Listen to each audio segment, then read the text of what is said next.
بسم اللہ الرحمن الرحیم۔ شروع کرتی ہوں اللہ کے نام سے جو بڑا مہربان اور نہایت رحم کرنے والا ہے۔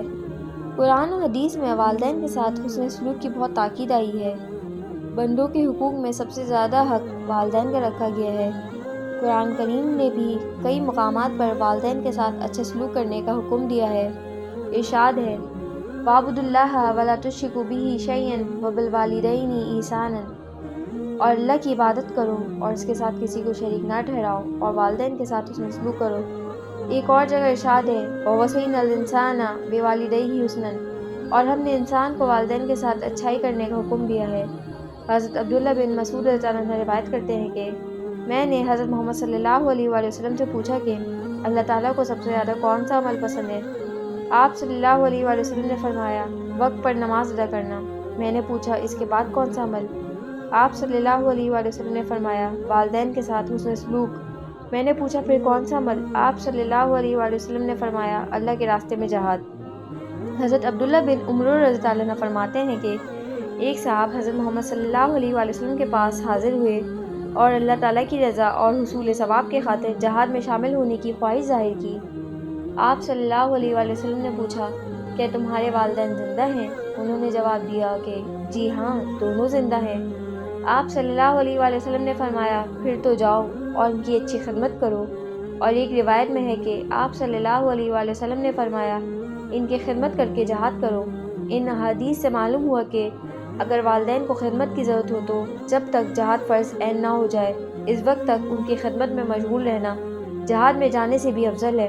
اور یہ واقعہ عام طور سے مسلمان جانتے ہیں کہ حضرت اویس قرنی رضی اللہ عنہ یمن کے باشندے تھے اور حضرت محمد صلی اللہ علیہ وآلہ وسلم کی زیارت کے لیے آنا چاہتے تھے، لیکن چونکہ ان کی والدہ کو خدمت کی ضرورت تھی اس لیے حضرت محمد صلی اللہ علیہ وآلہ وسلم نے انہیں اپنے پاس آنے سے منع کر کے والدہ کی خدمت کا حکم دیا۔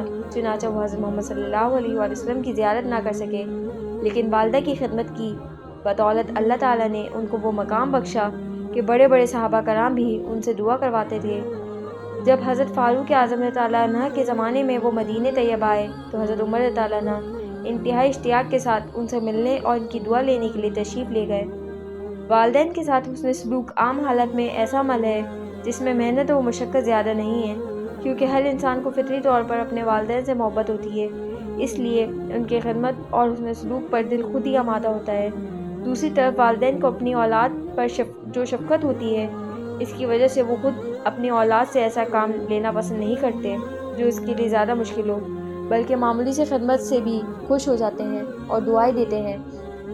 نیز اللہ تعالیٰ نے اس عمل کو اتنا آسان بنا دیا ہے کہ ایک حدیث کی روح سے والدین کو ایک مرتبہ محبت کی نظر سے دیکھ لینا بھی ثواب میں حج اور عمرے کے ثواب کے برابر ہے۔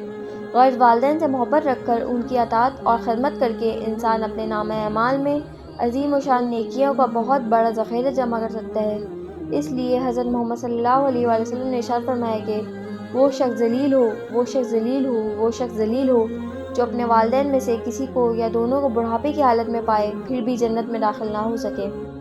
مطلب یہ ہے کہ جس نے والدین کو بڑھاپے کی حالت میں پایا ہو اس کے لیے جنت کمانا کچھ مشکل کام نہیں ہوتا، وہ ان کے ساتھ محبت اور ان کی خدمت کر کے بڑی آسانی سے جنت حاصل کر سکتا ہے۔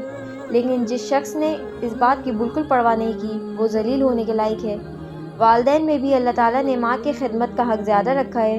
چنانچہ حضرت ابو ہریرہ رضی اللہ عنہ فرماتے ہیں کہ ایک صاحب حضرت محمد صلی اللہ علیہ وآلہ وسلم کی خدمت میں آئے اور آ کر پوچھا کہ یا رسول اللہ، تمام لوگوں میں میرے حسن سلوک کا سب سے زیادہ حقدار کون ہے؟